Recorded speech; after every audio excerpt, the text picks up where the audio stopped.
ശിവരാത്രി ആഘോഷ നിറവിലാണ് ആലുവ മണപ്പുറവും. ഇന്ന് പുലർച്ചെ മുതൽ ഭക്തജനങ്ങളുടെ വൻ തിരക്കാണ് മണപ്പുറത്ത് അനുഭവപ്പെട്ടുകൊണ്ടിരിക്കുന്നത്. രാവിലെ മുതൽ തുടങ്ങിയ ബലിതർപ്പണം ചൊവ്വാഴ്ച വരെ നീളും.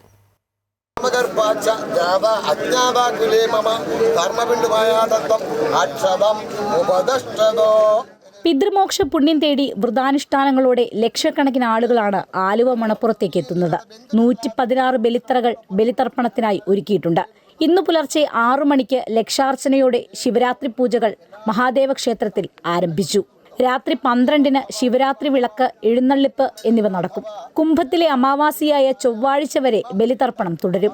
മേൽശാന്തി മുല്ലപ്പള്ളി ശങ്കരൻ നമ്പൂതിരിയാണ് ചടങ്ങുകൾക്ക് കാർമ്മികത്വം വഹിക്കുന്നത്. ആലുവ നഗരസഭയും ജില്ലാ ഭരണകൂടവും വിപുലമായ സൗകര്യങ്ങളാണ് ശിവരാത്രി ആഘോഷങ്ങളുടെ ഭാഗമായി ഒരുക്കിയിരിക്കുന്നത്. 17-ാം തീയതി വാവാണ്, അന്ന് വരെ ഉണ്ട്. ഈ തറകൾ അന്ന് വരെയുള്ള രീതിയിലാണ്. അതെ പ്രത്യേക പൂജകൾ ഏർപ്പാടിയിട്ടുണ്ട്. കേരളത്തിന് പുറത്തുനിന്നും നിരവധി ആളുകൾ ബലിതർപ്പണത്തിനും ക്ഷേത്ര ദർശനത്തിനുമായി ഇവിടേക്ക് എത്തുന്നുണ്ട്. ഭയങ്കര തിരക്കെന്ന് പറഞ്ഞാൽ ഇവിടെ നിൽക്കാൻ പറ്റില്ല ആർക്കും. തമിഴ്നാട്ടിൽ നിന്ന് വരെ ആളുകൾ വരുന്നുണ്ട്. എല്ലാ വർഷവും വരാറുണ്ട്. അതാ ഇന്ന് ഞായറാഴ്ച കൂടുതൽ ആൾക്കാരുണ്ടാവും. ശിവരാത്രിയോടനുബന്ധിച്ച് ഞായറാഴ്ചയും കൂടി ആയതുകൊണ്ട് വളരെയധികം തിരക്ക് മണപ്പുറത്ത് അനുഭവപ്പെടുന്നുണ്ട്. ആലുവ നഗരത്തിൽ 1600 പോലീസുകാരെയാണ് സുരക്ഷയ്ക്കായി നിയോഗിച്ചിട്ടുള്ളത്. മെട്രോ, KSRTC എന്നിവ പ്രത്യേക സർവീസ് നടത്തുന്നു.